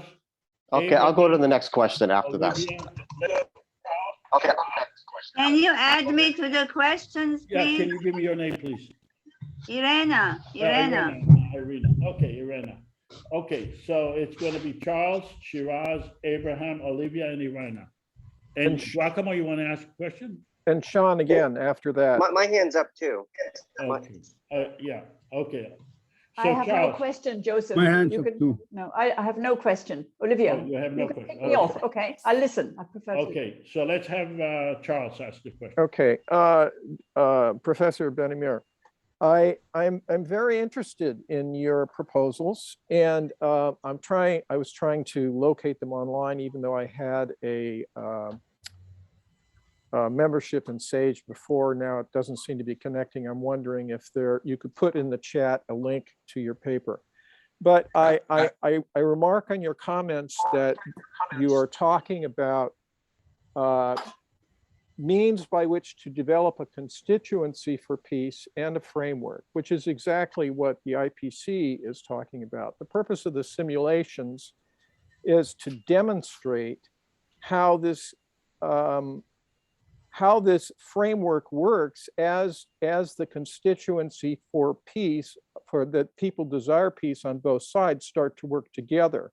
So it's kind of like a snowball thing. You can't, exactly with your own example of your own thing, you can't kind of consider it a fait accompli right out of the bat, even though from the simulation, that's sort of what we're presenting. Joseph didn't go into it, but he often makes the comment that Estonia does the entire elections for the entire country online through blockchain technology, which is something that could be formulated here. And there was a meeting in the West Bank in 2012 where people did get together in the same room. Unfortunately, that was broken up by radicals who did stick around to talk afterwards, interestingly enough, which is shown in our film, Surviving Peace. So my question to you is that, because I haven't read your paper, you talk about creating, increasing the constituency for peace among people, and how and what the framework is that you would present for that. Because unfortunately, our simulation seems to be somewhat curtailed here. We weren't able to go into all the different ways this happens, but it does take for granted a certain number of assumptions. So please, if you would, elaborate a little bit on how your approach, how you see the approach that you're talking about would create the framework, because under current conditions, there's basically, under the status quo, opposition in both the Israeli and Palestinian governments to any kind of resolution just because it would change the status quo under which they, hold power? Yeah, that's a very important question you ask, and I'm glad you did, because this is what we wanted to explore, that is, what are the chances? Now, the Palestinians say, as long as Israel openly, pretty much openly, Netanyahu said it many times, Bennett repeated that, they are against the establishment of a Palestinian state. So they are refusing to sit down and negotiate, because what are we negotiating? So they want Israel to say, we sit down to negotiate on the basis that at the end of the negotiation, this will lead to the establishment of a Palestinian state. That is the main stumbling block today.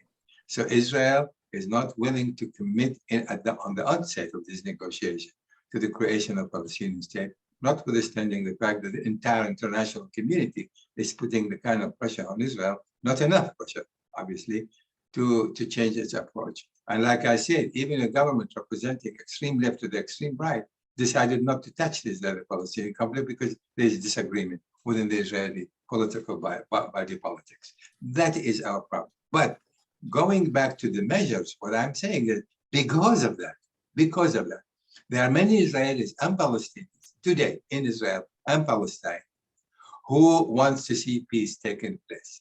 And what we are saying to them is this: don't wait for the politicians. Begin a process of reconciliation. That is people to people, peaceful approach, building blocks, confidence building a block.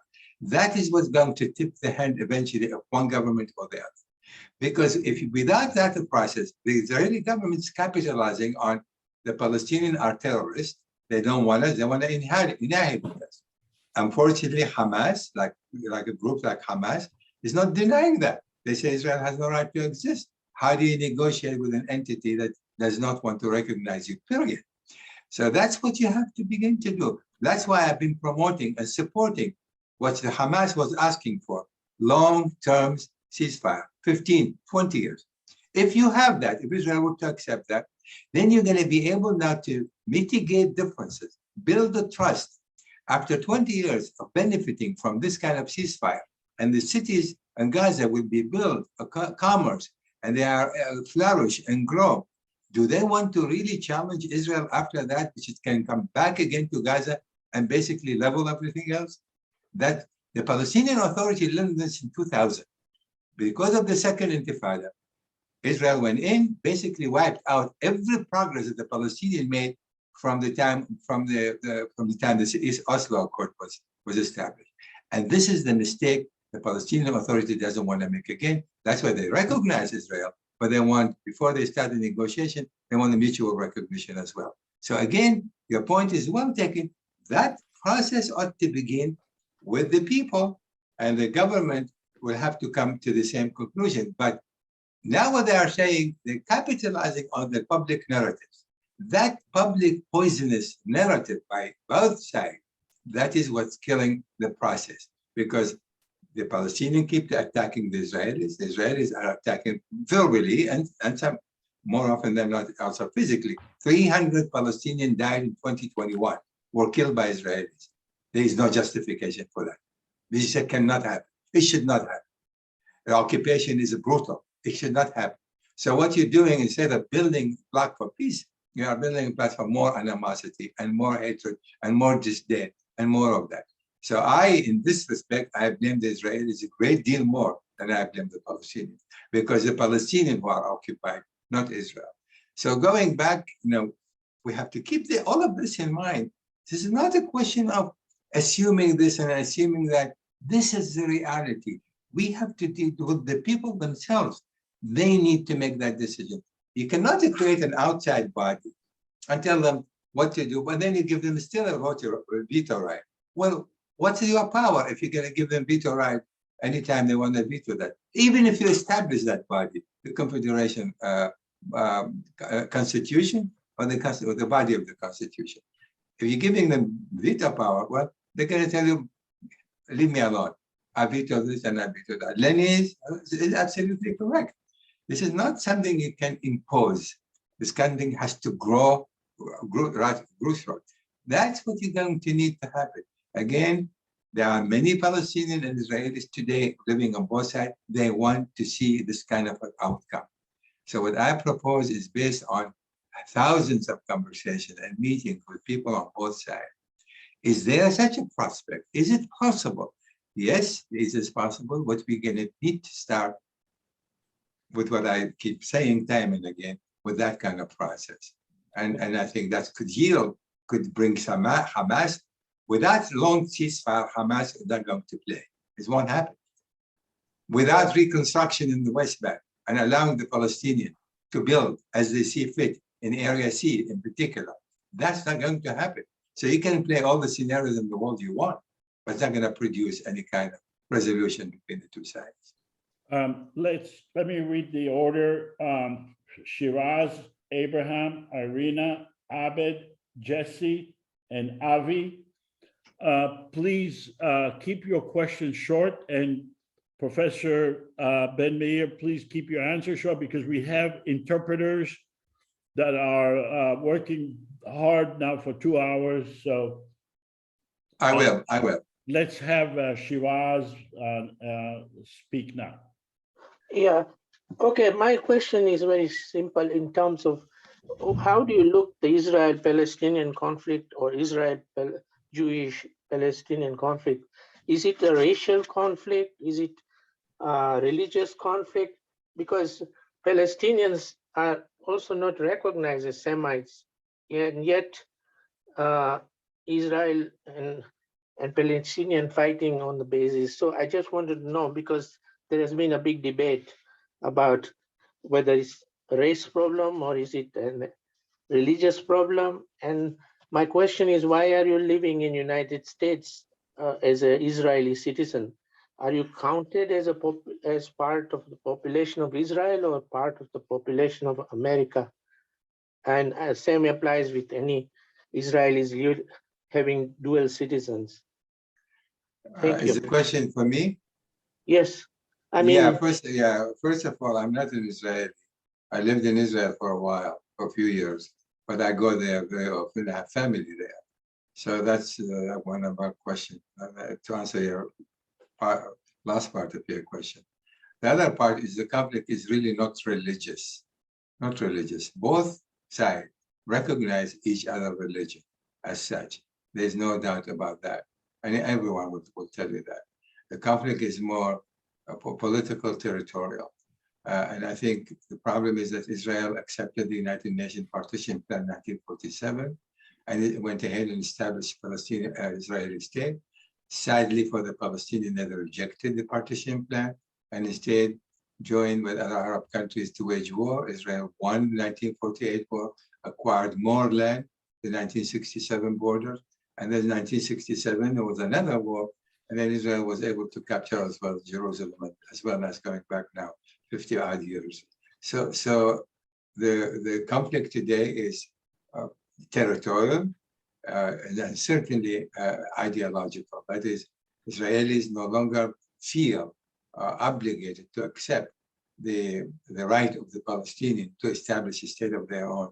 When I say Israelis, there's a relative majority, even you might say, because unfortunately the Palestinians been saying no, no, no, no, no for many, many years, and it's culminating with the second Intifada. And then basically Israelis said, well, you see, we gave them an opportunity and they did not take it. And instead they responded with the second Intifada. So that's the problem. Israelis really never committed themselves to finding a solution, except in 2000 at Camp David with Ehud Barak. In 2008 and 2013 and 14 with Olmert, they were very serious about it. And unfortunately, for minor still differences between the two sides, they did not reach an agreement. All right, let's go to Abraham. Dr. Weisfeld, please. As political scientists, we make a distinction between civil society and the state and its government.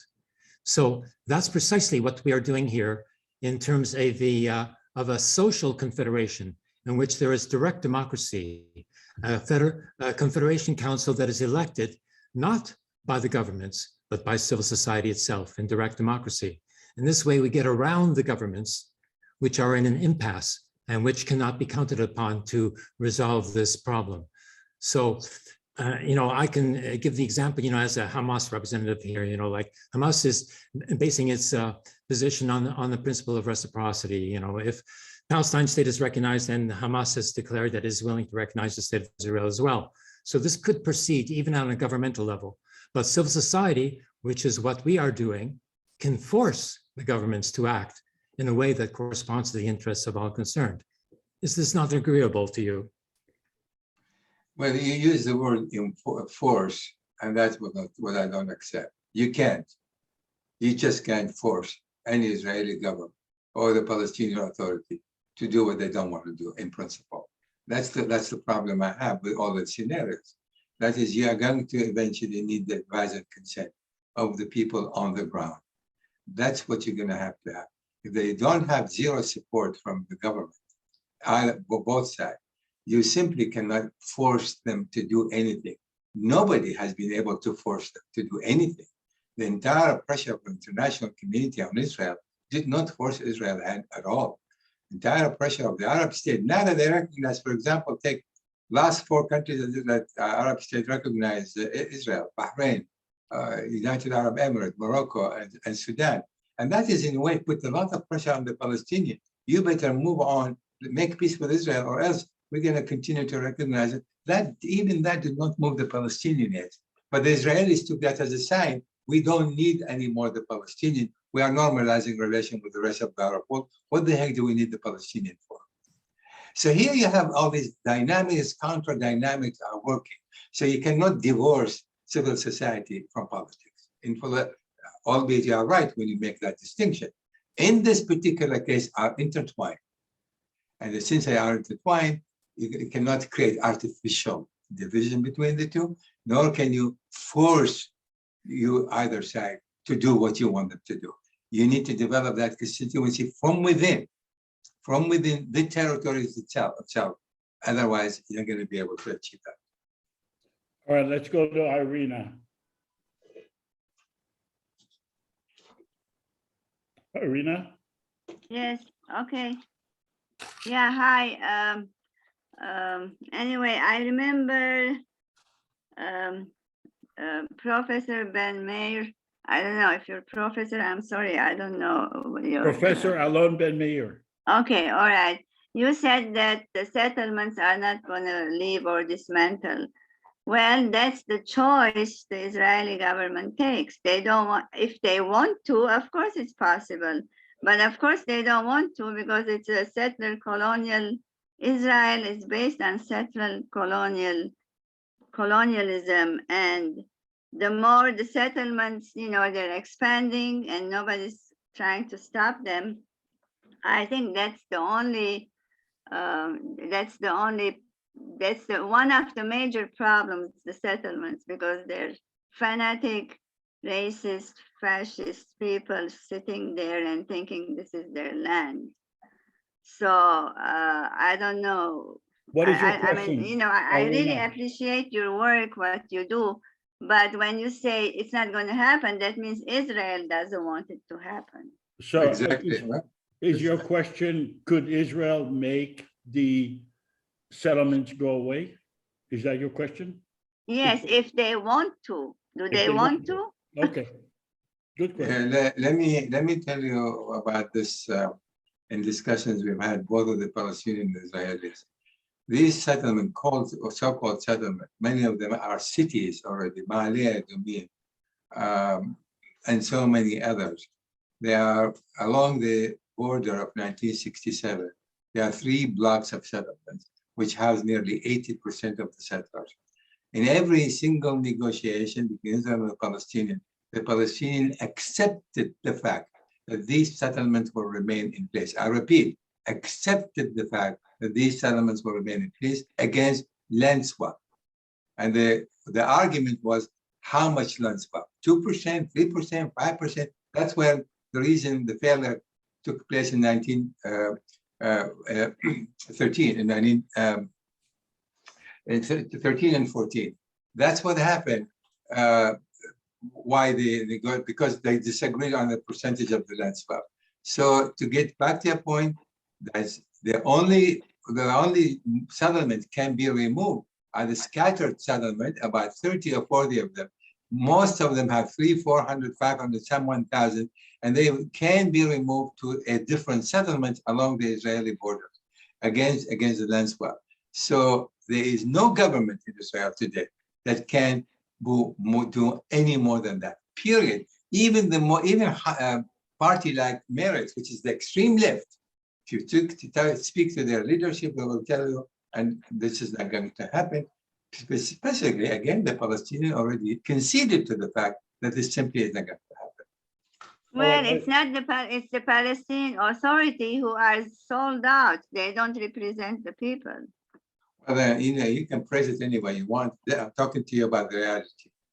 This is what you have today. You have a Palestinian Authority, and that's it. And there will be no Palestinian Authority that anyone who succeeds Abbas will have to go along with that, because they'll get nothing in return otherwise. Period. Okay. And remember, just one more word. Let's just distinguish between right and wrong. There's a big difference. There's not a question here of right and wrong. There's a question is what is real and what is puppetry. And in our life, we have to deal with it. We have had enough of puppetry. This is the reality, and we have to deal with reality. Okay, let's go to Abed Al-Zaman, and then Jesse, and then Avi. Yeah, okay.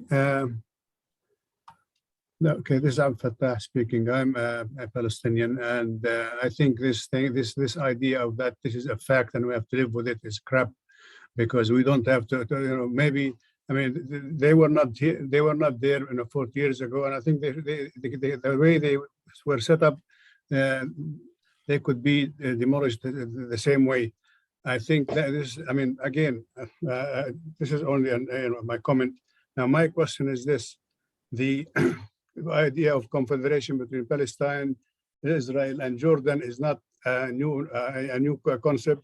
This was first introduced by Dr. Walid al-Khaldi in 1977, and it was the full description of it is there in the Journal of Foreign Affairs. I don't think this is anything new.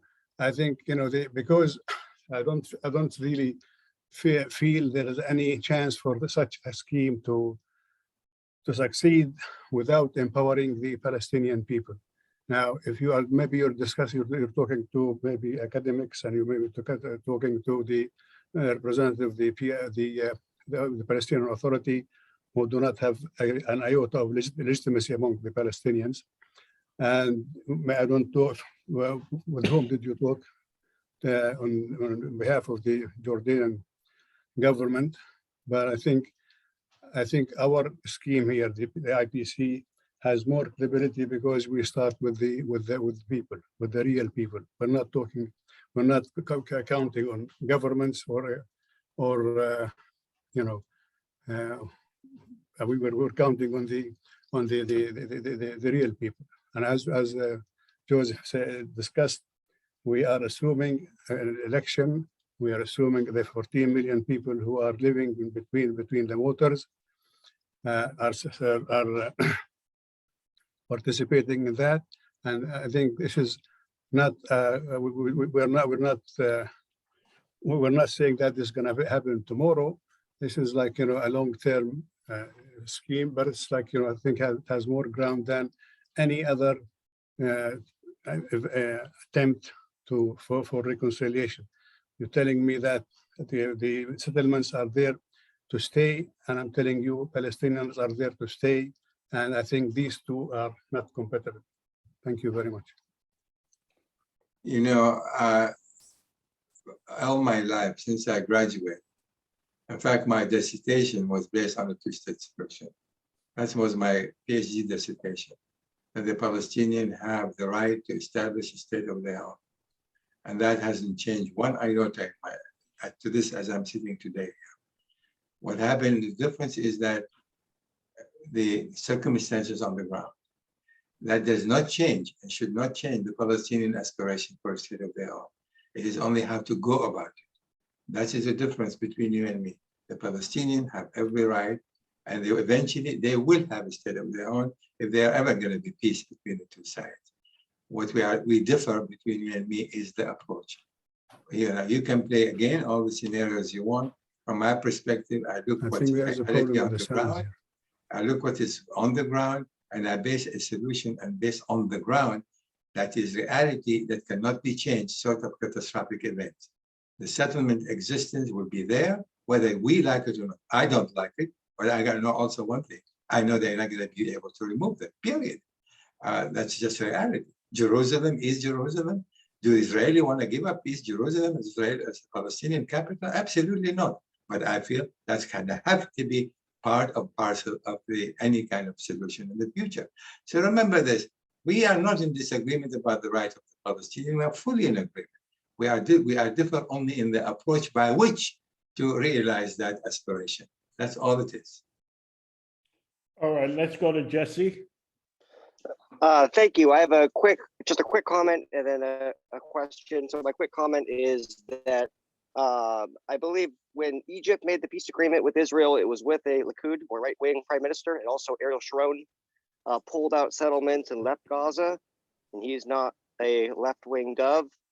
My question is, let's say that we have an election in 2012, 22, 2022, 10 years from the day of the previous one, and we get, thousands or hundreds of thousands of people to actually vote, and we have some kind of body, and they pass some legislation, and Israel vetoes it over and over again, and Hamas vetoes it. Let's say one thing out of 20 goes through. Isn't that progress? Thank you. Out of one out of 20 does what? Isn't it progress if 1 out of 20 go through? Look, any movement, anything that brings both sides closer, it's a progress. No question. For example, the peace between Israel and the 4 countries recently, one of the stipulation was that Israel cannot annex any further territories. That was the condition with the UAE, Bahrain, Morocco, and Sudan, that Israel can no longer annex any more territories, or they will revoke, they will denormalize relations.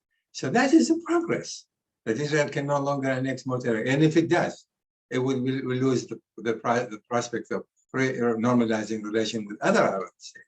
This is the thing that's happening on the ground. So when I look at it, I see the movement. What is moving in the right direction?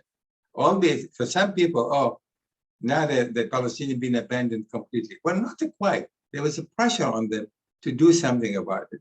And teasing the Israelis, look what happened. If you make peace, every single Arab country, every Muslim country in the world will recognize you. Imagine what kind of benefit you got. So time is introducing different kind of elements at different type of periods. And what we try to do is capitalize on these elements and to create conditions that are more and more conducive for both sides to sit down and talk with one another. Okay, let's go to Avi Palestine. Avi? Okay, yeah, thanks, Joseph. My question to Professor Ben Meir, it goes like that. I personally don't believe at all anymore that two-state solution is viable solution. Not yet, and not in the future. We had already the opportunities in 2000 till 2008 with Olmert. It didn't work. The circumstances, as you said, are much worse today. I just don't see it valuable. And if it's viable, I don't think that it will bring peace, because I don't think that Israel will ever get trust on a Palestinian state, which is if it's not disarmament. And I don't think that the Palestinians will ever agree inside of them, in their heart, to really to accept only 22%. And the only thing that jumped for me in that as conclusion from that, it's have to become in the end. I'm not saying that it's viable now. It's have to become in the end one state. It doesn't matter right now how they're going to manage it, but it's have to become in that sense that because that's the only way that they will really enrich peace. My question is to you, if you think that it's possible. I'm not talking about now. Herzl waited 50 years and we had the state of Israel, even though it says it's a dream. So in 50 years, do you think that it's possible that it will be a one state? I don't think it's possible at all in 50 years or 100 years, regardless of the demographics reality. And because of that, Israel and the Israeli government, from the left to the right, insist that Israel Jewish national character, that an Israeli national character has to be Jewish. And Israel was created for the Jews to provide a refuge, to provide a place where any Jew who wants to go there can live in peace and prosperity. That was the purpose of the creation of the State of Israel. Netanyahu and Olmert and Rabin and everyone else before them, made it abundantly clear, Israel has to remain a Jewish state. If you are to have one state, if it's going to be a democratic state, and that is the key here, that is every person have the right to vote, and Palestinian and Israelis. If you have that right, the Palestinian, even today, maybe within a year, they will have a majority, which means they will be able to form a government on their own. And Israeli Jews will be operating under a Palestinian government. That's when you have a one-state solution based on a democratic form of government. Demographically, that is impossible for the Israelis to swallow. They will never swallow that. Different kind of an arrangement is what we're talking about. And the Confederation plays an important role here. They maintain their independence, but they collaborate on so many different areas because they cannot really de facto separate themselves from one another. Economically, they can. Security, they can. Territorially, they can. They have intermingled. This interdisbursement of the Palestinians and the Israelis makes it impossible for them not to separate, but both sides insist on independence. So you can achieve that independence within the framework of Confederation if you take what's on the ground that is not subject to change anymore. One of these things cannot subject to change. Most of the Israeli settlement along the Israeli border will remain in place. The Palestinians accept that as a fait accompli. They don't have a choice. They know they don't have a choice. The Palestinian refugees cannot go back to Israel. The Palestinians accepted that. Arafat negotiated maybe 25,000 under family reunification. They can go to Israel. Israel accepted that. So what I'm saying is certain things already both understand they cannot be changed anymore. Because they're stuck, however, since they are stuck together, they have to find a formula of coexistence peacefully. And this is what we're talking about here. Jordan is a different issue because Georgia is involved in everything. And talking to them in officially and unofficially from the security, government, academia, they all understand. Jordan is an integral part of this situation with Israeli-Palestinian conflict, and it cannot be separated from them as well. Shared borders, population, name it, never respect. Again, Jerusalem, national security, it's all mixed between the three sides. That is why the concept of confederation between the three sides respond to their need, national aspiration.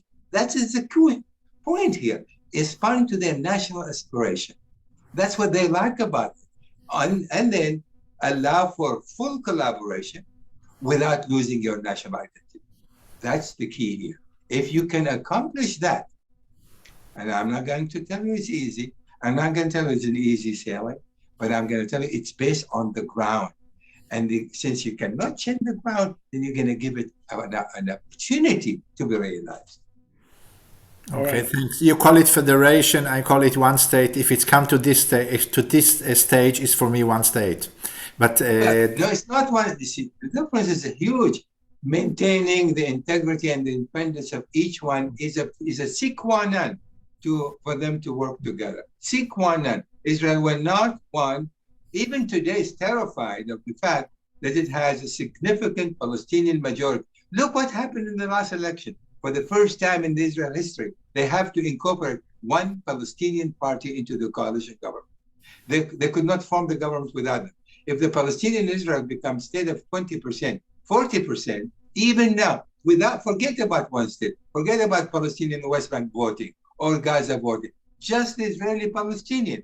Now they have already created a de facto condition. They can no longer be excluded from the government. And that terrifies Israel. You know what? They don't sit down on a Sunday, the cabinet, every Sunday, they sit down together. They have a problem. We have a Palestinian now sitting with the cabinet. And hence they do not want to have a Palestinian to be a minister, only deputy minister. So they will not be participating in the deliberation of the cabinet on Sundays.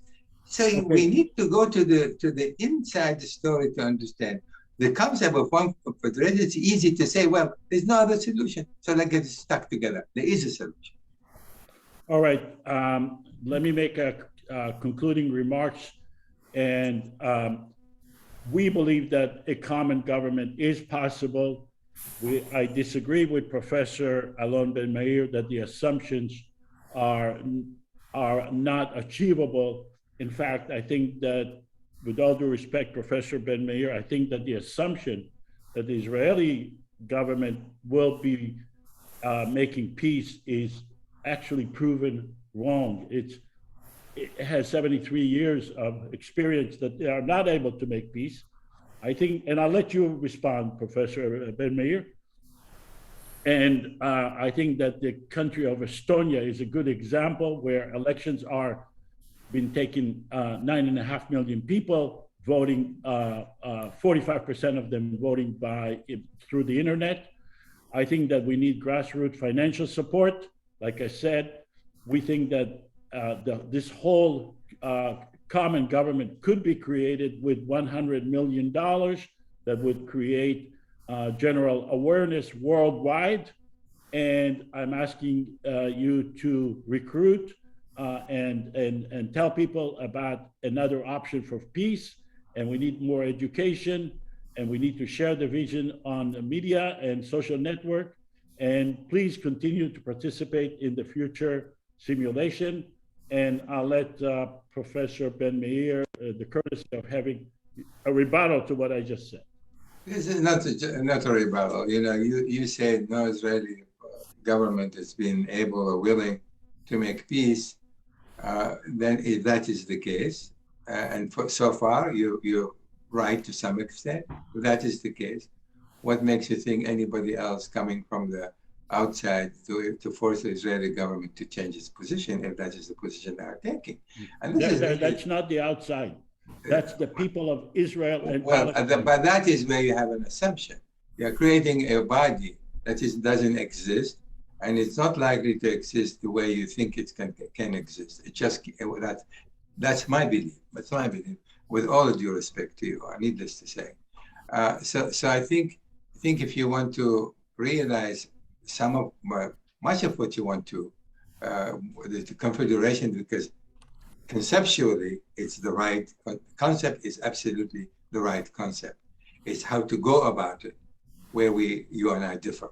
But I fully support Israeli-Palestinian Confederation based on what I see happening on the ground without creating a third body. A third body will be created only in Jerusalem. You need to have, there's a municipality of Palestinian in East Jerusalem, municipality of Israelis in West Jerusalem. But since the city is united, there will be all kind of things. Highways are connected, electric grid is connected, crimes could happen in one place, take a place. So you need a certain body in Jerusalem, a third body that actually sort out differences between the two sides. But other than that, I think we agree on the concept of confederation. We basically disagree on how to go about it. But nevertheless, we have one thing important, which is in common. We need Israeli-Palestinian confederation. All right. Thank you so much, Professor Ben MEIR. I hope you enjoyed it. I hope I was not too harsh on you. But No. Listen, I've been subjected to much worse than this before. Okay, Trust me. next time I will increase the level of harshness. All right. Thank you so much. And thank you all for coming. And I enjoyed it. And thank you very much, Professor Ben MEIR. I wish you luck. Thank you so much. It's my pleasure. Anytime. Thank you, Joseph. Thank you.